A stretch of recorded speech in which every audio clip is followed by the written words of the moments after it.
In 2022, everyone's favorite messaging app Discord had grown quite considerably. From storing billions of messages in 2017, the app had quickly grown to storing trillions, and that alone threatened Discord's very ability to scale further. It even got so bad that Discord's engineers regularly had to solve issues when on call, including performing many manual actions to keep the app up and running. And things weren't getting any better. They even got worse every day. To understand which issues Discord faced, though, we should first take a closer look at Discord and its architecture. Discord allows users to create communities, usually referred to as servers. Internally, Discord calls these servers guilds, so we will keep this terminology. Users can join these guilds and exchange text messages throughout multiple channels. The app also has support for video streams and voice chats, but we will focus on the text messages here. Guilds are backed by Discord's real-time messaging infrastructure that is implemented in Elixir, which runs on the Beam virtual machine. Every guild has a dedicated process within an instance of the guild service, and behind that process are so-called relay processes. Relays bundle a number of user sessions and fan out messages to individual session processes, which in return handle one client each. When users don't have the Discord app in the foreground, the session processes go into a passive mode and neither receive nor send out real-time updates until the user puts the app in the foreground again, an optimization to save resources and bandwidth. This system allows millions of messages to be fanned out to thousands or hundreds of thousands of users at the same time, in a relatively efficient way. In front of the Elixir app then sits a monolithic Python API, which has access to multiple database clusters. If a user now sends a message to a channel within a guild, the client sends that message to the monolithic Python API first. The message is persisted in a database and then forwarded to the guild service, which fans out the message to multiple relays. And the relays then send out the message to all their sessions that are not marked as passive.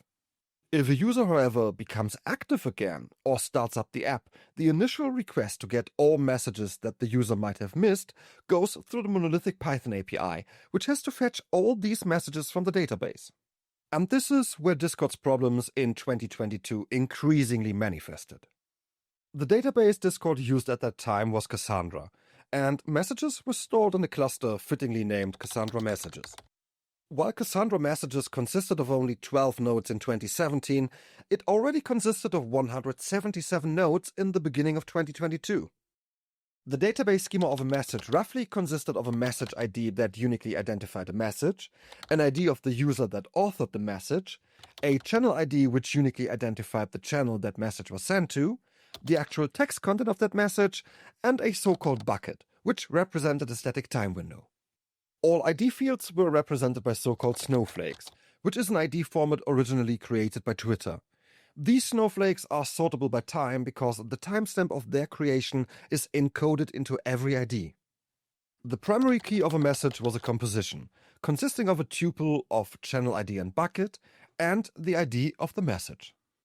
Cassandra uses the primary key of a table to derive the clustering and partitioning from, which means that for this particular schema, all messages for a specific channel in a certain static time window, the bucket, were stored together and distributed across the same nodes, while the messages within a particular partition were sorted according to the ID of the message, thanks to the message ID being a snowflake in chronological order. This schema was one of the key reasons Discord got into trouble, but to understand that, we need to take a quick and rough closer look at Cassandra first.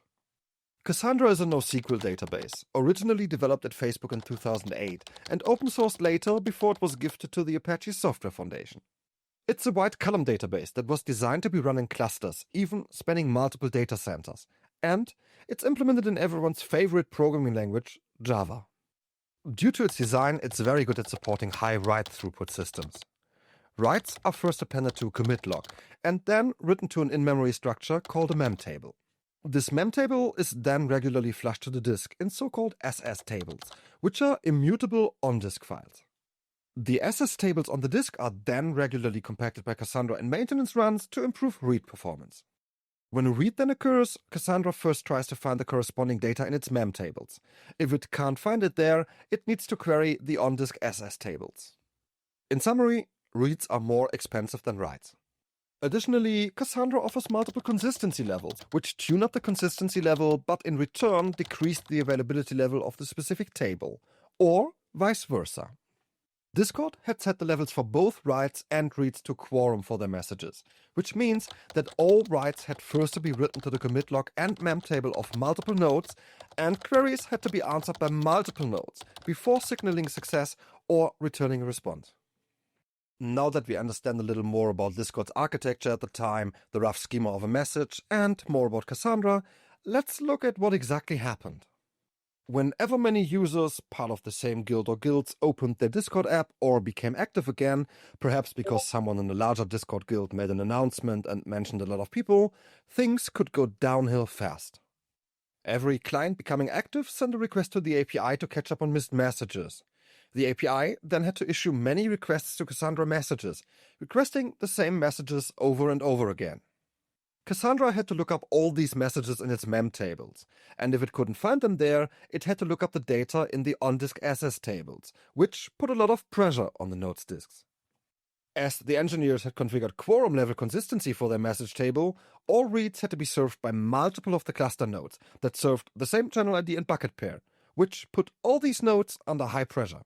Additionally, people would start replying to that announcement, which then led to a lot of writes to Cassandra's commit log and mem tables, and additional write pressure on the disks as Cassandra tried to persist its mem tables. This mostly happened on the same cluster nodes that already experienced high read pressure. In summary, the overall latency could rise to unhealthy levels because queries would take longer and longer. And this did not only affect the guilds that had triggered that cascade, but all guilds that were currently served by the same database nodes, which in return would only make the problem worse. Latency could stay high or even rise further for quite some time, until the cluster nodes had finally caught up serving all the queries. During that time, users in many different guilds would experience longer loading times when opening their apps, which is of course not the best user experience. Next to that, Cassandra could also decide to start compacting its SS tables at any time, which regularly caused additional latency spikes and issues, or even worsened existing ones.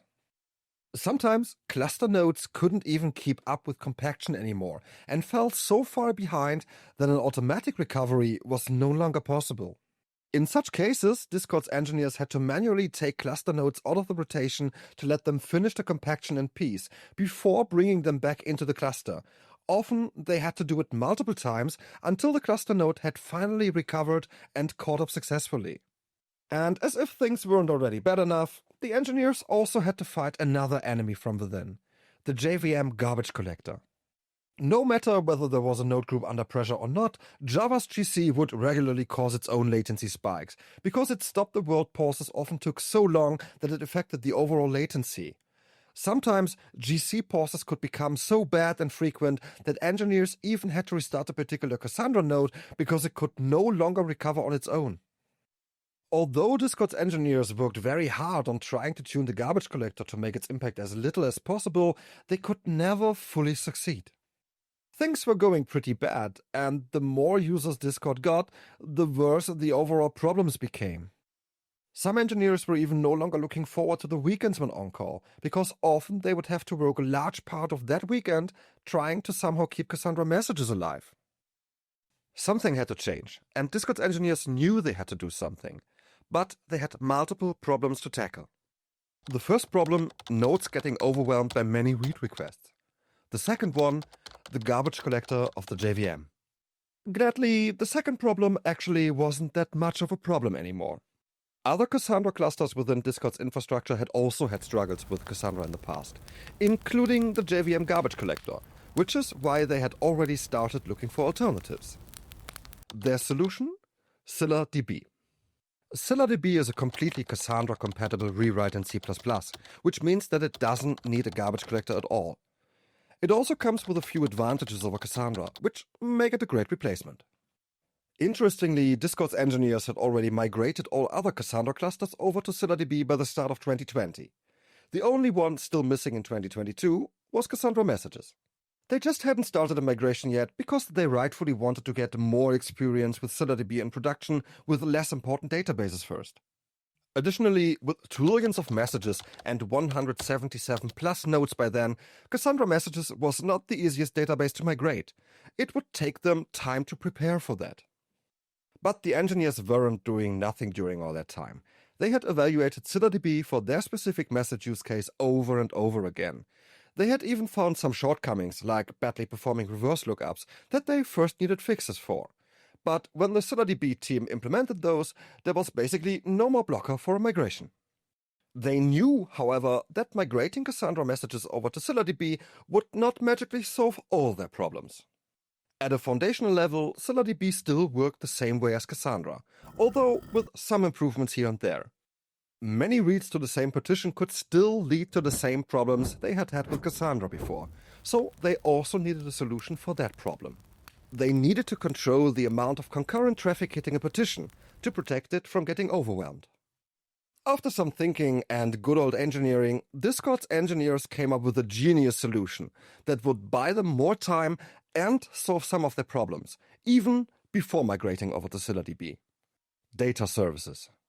Implemented in Rust, data services would sit between the monolithic Python API and ScyllaDB or Cassandra clusters, exposing roughly one gRPC endpoint per query. The only thing these data services were to do is to map a request to a database query and return the result, with no business logic, but a twist. Whenever multiple users request the same message, a task is spun up for the first request within that data service. While this task is active, all requests to the same data subscribe to that task instead of issuing their own query. As soon as the data service receives a response to a query, it provides the result to all requests currently subscribed to the corresponding task, effectively leading to a request deduplication or coalescing. N database queries within a certain time frame suddenly become only one, which is a great relief for the database that suddenly has to do way less work for the same outcome. There was, however, one piece still missing to make this solution perfect.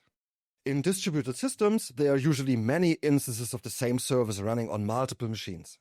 Some form of load balancing then distributes requests among multiple instances of that service. So there was no guarantee that all queries for the same data would always hit the same instance of a data service, such that subsequent requests could subscribe to an already existing task. In the worst case, although unlikely, nothing, or at least not much, would change, because requests would still be too scattered for a data service's request coalescing to really have an effect. Discord's engineers also had an answer to this problem, though: consistent hash-based routing. Instead of a round-robin load balancing algorithm or a similar one that more or less randomly distributes requests among instances of an upstream service, a hash is created that defines the target instance. All requests with the same key are always routed to the same instance. In case of fetching messages, the channel ID was chosen as the routing key. With that, the monolithic API would set the channel ID of a message as its routing key and always hit the same instance of a data service with requests for messages for that particular channel. This meant that during any time frame, all concurrent requests for the same data would lead to exactly one query being sent to the database, instead of multiple. It was exactly what Discord's engineers needed to improve the situation and buy them more time.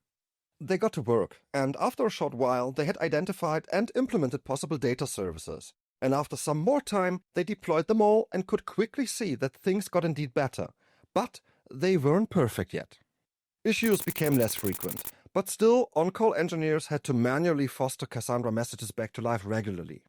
This, however, gave them enough time to work on their next big task: migrating Cassandra messages over to ScyllaDB. The first step of that was relatively easy. The engineers had to provision a new ScyllaDB cluster, which didn't take them much time, because they had already gathered enough experience from migrating all the other Cassandra clusters. The next step was not that easy, though. There were multiple ways to perform the migration, and while some were easier, others not so much. Their choice? One of the more difficult strategies. They settled on a specific timestamp from which on all data would be dual written to both Cassandra messages and their new database Scylla messages. But the older historic data would still have to be migrated in the background to ensure a seamless experience for all users. For that migration of historic data, the engineers employed ScyllaDB's Spark migrator, which leverages Apache Spark to send data over from Cassandra messages to Scylla messages. But that didn't work quite well out of the box. The migrator needed a lot of fine-tuning to really get to work properly, and the outcome did not seem very promising. At the rate the Spark migrator was working, the full migration would have taken 3 months. 3 months where Cassandra messages would have still caused trouble, and 3 more months of on-call horrors. The solution just wasn't good enough. Discord's engineers needed something else, something that worked faster. And so they went back to the drawing board. Then they got an idea. Their data services implemented in Rust already worked perfectly well. Why not extend their data service library to also support large-scale data migrations? If it worked, they would not only get meme cred, but also some real value, and get over with the migration way faster. So they decided to try it out. And in just one afternoon, Discord's data service library was extended to also support data migrations. The resulting process read token ranges from Cassandra messages, then checkpointed them locally in SQLite, and forwarded the data to ScyllaDB. It was just that simple. As a result, new estimates showed that the migration could be performed in just 9 days, far less time than the 3 months anticipated by Scylla's Spark migrator. They knew they had to try it out. Additionally, the process would become way easier for them. They could just do nearly everything at once and not continue with their complex time-based initial migration plan. So they flipped the switch, and the migration started at an incredible rate of up to 3.2 million messages per second. Now they just had to wait for a few days. And then a few days later, they gathered to celebrate the process finishing, but instead they were greeted with timeouts.